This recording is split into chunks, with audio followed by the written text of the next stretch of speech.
Playing retro games on real hardware gives you a feeling that you cannot describe. Is it nostalgia? Or perhaps there's a simplistic joy to playing an old game in the modern age.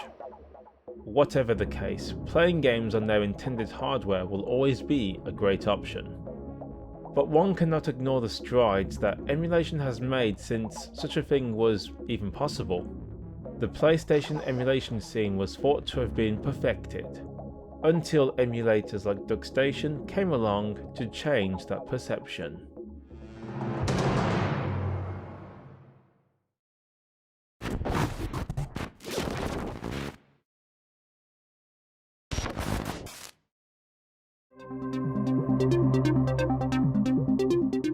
Until recently, I was using EPS-XE. This PS1 emulator in my eyes couldn't be topped, and I always recommended it to those looking to emulate PS1 titles. When you guys mentioned checking out Duckstation, I was curious and then blown away by what I saw. I made a video all about it in early 2021 and many of you loved it. As I once said, silly name yet a powerful ducky, and since then all of my PS1 emulation needs have moved to Duckstation. Naturally, I have a lot more PS1 games since that video dropped, and some of you wanted me to explore Duckstation's features more closely. Today, we will once again pit Duckstation against Real PS1 hardware using the settings that you see in Duckstation on screen. Later in the video, I will test out two of the filters Duckstation offers to see if they are worth playing around with. My PS1 will be using the OSSC at line 5x and at Passthrough for interlaced content. By the way, this PS1 is modded, so expect to see many Japanese titles. Let's do this.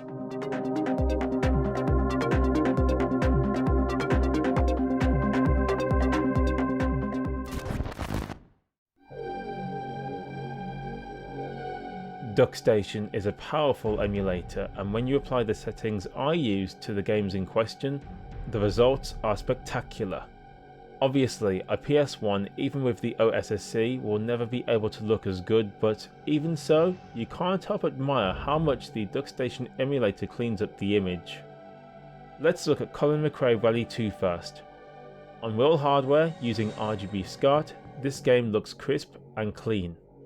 Even the interior dashboard is well appointed, first class just like the individual was expecting it to be. Sadly, they didn't consider the other option, Class Duckstation. The difference in quality speaks for itself. The jagged lines are straightened out, the picture is super sharp, and even the 2D elements are not badly affected by the massive upscale to 4K resolution. Details that were blurred or hard to see now show off new details not previously seen with the PS1's low native resolution output.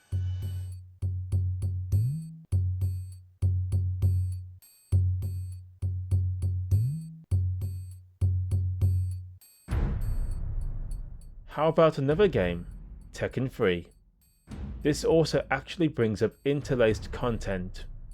Tekken 3 and a few other PS1 games could output at 480i or 576i. The OSSC in this video is just passing this signal through, and my OBS software is interlacing the image using the Yardif 2x settings. It looks pretty decent and is still fun to play. Now Duckstation saw this and said it wasn't good enough, so here's what it can do. Not only is the deinterlacing tool for Duckstation working well in this game, the overall detail has increased significantly. You can see side by side the true difference between the two in how they handle Tekken 3.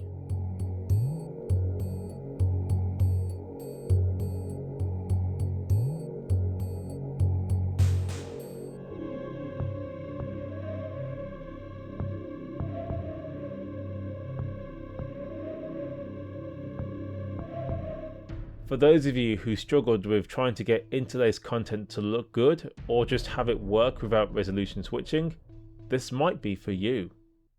Granted, Tekken 3 is not perfect. Look at the way the characters' bodies wobble and flicker. Duckstation can't fix the famous PlayStation jitter completely, but it comes close. Tabao 2, another game that outputs in 480i, looks great on the PS1. Yes, this is my actual copy, and I'm glad I can finally say that this is a game that I love playing. Square did a good job making this fighting game, and I wish more people could experience it. Once again, Duckstation saw this footage, called me and asked if I could show off what it can do. I said yes, and I was sent this. Wow, Tabao 2 has never looked better, and it just backs up how well made this particular game is. If there is a flaw with the graphics, aside from the 2D backdrops which I feel looks better actually, I couldn't see it. Duckstation really did transform this game experience for me. It's hard to deny how incredible of a picture we're getting here. What about a game like the King of Fighters 98? This game has a unique look with character sprites and the backgrounds look to be the same, although I'm terrible at knowing which is a sprite, backdrop or what. Whatever, this is a great looking game that thankfully looks the part on real hardware. Duckstation doesn't appear to do anything with the picture aside to sharpen up the image to 4K. That means any enhancements don't seem to apply to games of this nature. I'll put the two side by side for you folks to make up your own mind.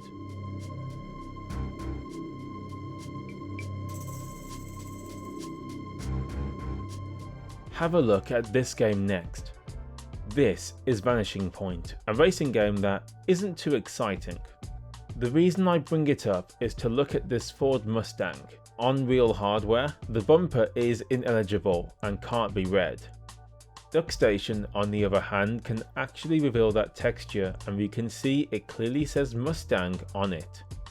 Just goes to show what upscaling can do for 3D graphics. What about a Resident Evil-like game? You know, 3D models on a 2D background layer? We'll use Kudelka as our test subject. On real PlayStation hardware, the game is full of dithering but otherwise looks good and is definitely one of the best games to show off the 2D backgrounds as they look stunning for the platform. Possibly better than what Capcom managed with Resident Evil. Sadly, Duckstation fell apart here. As you can see, the attempts to correct the PS1's infamous texture wobble has backfired and the 3D models are glitching up. The dithering is gone as per usual, but in this case, a change to the settings would have to be enabled. Perhaps turning off the texture correction enhancement would fix this problem. I have plenty of games recorded for this video, so enjoy the rest via a montage and also listen to the sounds between the two platforms. Will one sound better than the other?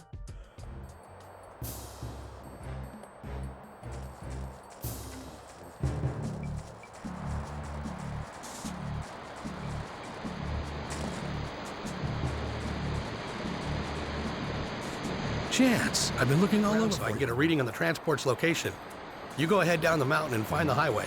See if the agency is moving in any heavy artillery. Yes, sir. I'm on it. Teresa, have you heard anything from Leon yet? No, but I'm following agency radio traffic. They've set up shop at an old Civil Air Patrol base in Colorado, pushing the locals around. At least that's where the F-22s that shot you down scrambled from. That's where they're taking her. Watch your back, Dave.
Alright, let's get to the part most of you wanted me to cover last time round, the filters.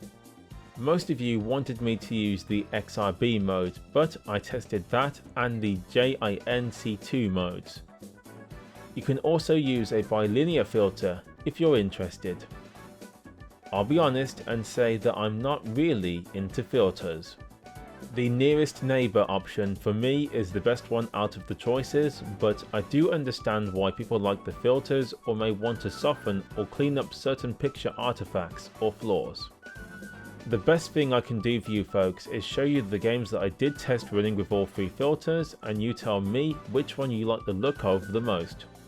I will say there was a performance penalty with both the XRB and the JCINCT filters, so those had to be dropped to 1440p resolution as opposed to 4K used in nearest neighbour.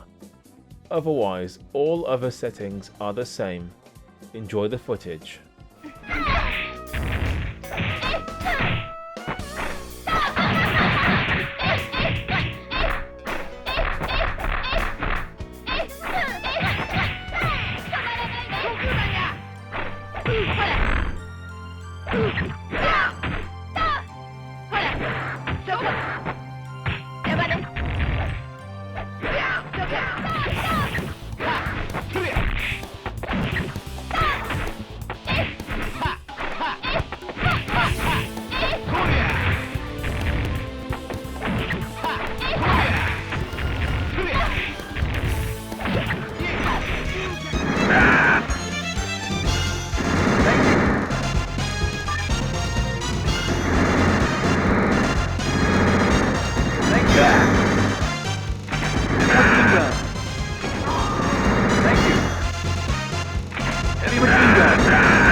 Well, that was interesting, wasn't it?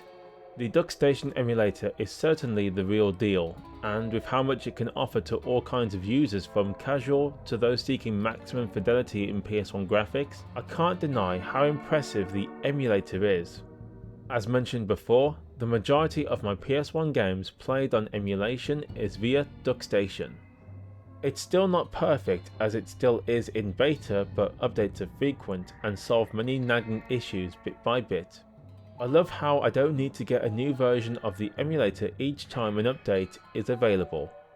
I still wish I could just use my actual PS1 discs like I could do with EPSXC, but this is a minor gripe that I suspect most people won't care about anyway. While Duckstation will never fully lure me away from using real PlayStation hardware, it does allow me to see how games can be enhanced or improved with the technology that we have today. If you are someone who uses emulation only for PlayStation titles, this is definitely a solid choice out there. What do you folks think of Duckstation? Tell me in the comments, and I hope to see you all again next time.